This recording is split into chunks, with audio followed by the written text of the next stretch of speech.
shot by Dinero is good. It's good, and the Bears win it.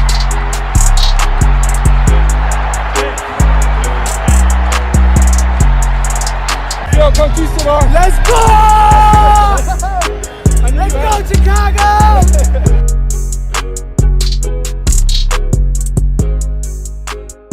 Good morning, good afternoon, and good evening, Bear fans, and welcome to the Will G Bears Postgame Talk Show. We got a quick episode for you today, but the Bears are in the win column. Everybody give yourselves a round of applause. Big fans. Everybody, it's nice. It feels good to have that first win after that disappointing game against Green Bay. Now, I will say, wasn't the prettiest win, but a win is a win, and you take it on the road, especially in Denver. Let's talk about winning in Denver for a little bit.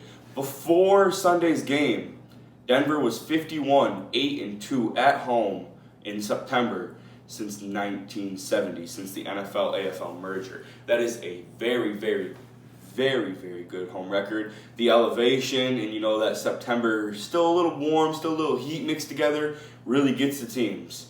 You could tell it was getting to the Bears. The Bears defense was definitely tired.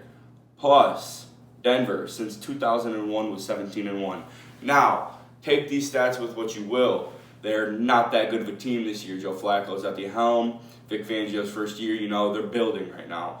But they still have a very good defense. And Vic Fangio, I thought, had our offense under control, but our defense is better and their offense is not as good as ours, even though Joe Flacco had more yards. I don't care about more yards. Our offense, I think, overall is better than their offense.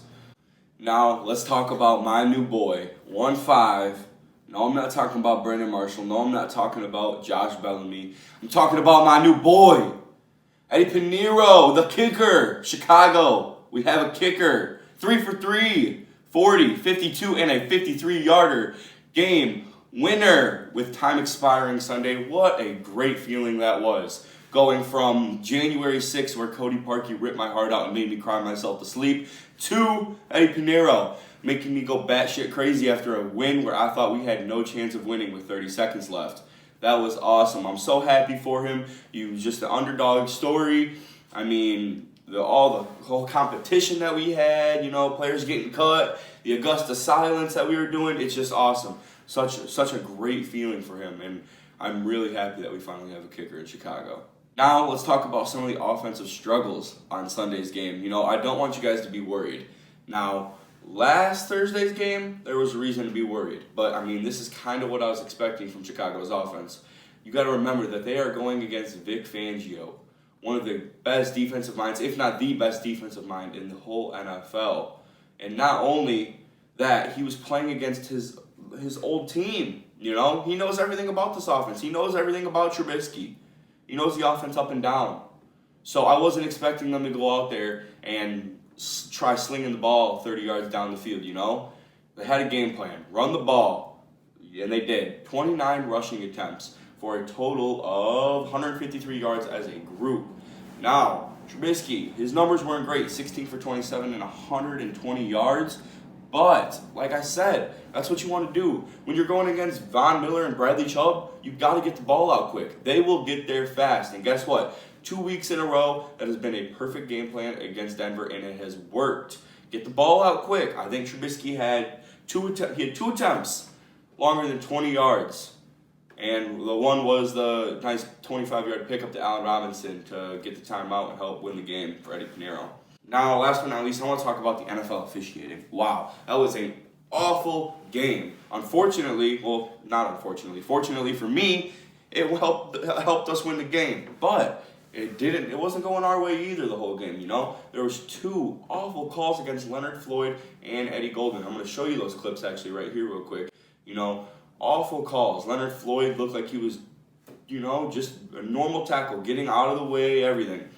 Eddie Goldman, he even had the one where, he just ran into the quarterback as soon as he threw the ball. What is he supposed to do? Stop and let him throw the pass? It was a split second just like that. And even when he landed on top of him, he respectfully got himself up, gave Flacco room to get out from under him, so he wasn't laying on him at all. And then, unfortunately, the Bradley Chubb one was pretty bad. I mean, it definitely helped us influence a win, but who knows what would have happened if that didn't get called. Not saying we would have still won, but you never know. So, I mean, the Bradley Chubb, that was also a very bad call. So, the officials definitely need to look into that. That was very bad. But anybody who's complaining about the timeout call, I'm going to show you this picture here real quick. Go ahead and check that picture out. Trubisky is calling a timeout. Allen Robinson is down on the ground, and there is a second left on that score clock. So check that out. Definitely was time left on the clock. Definitely had enough time left to kick a field goal. So you guys can quit complaining about that one. And that's going to wrap things up for Will G's Bears post-game talk show. I just want to get a little recap in for you guys for our first win as a team. I'm so happy. Now we're on to Washington. We should beat Washington, and I expect us to beat Washington. Bear down.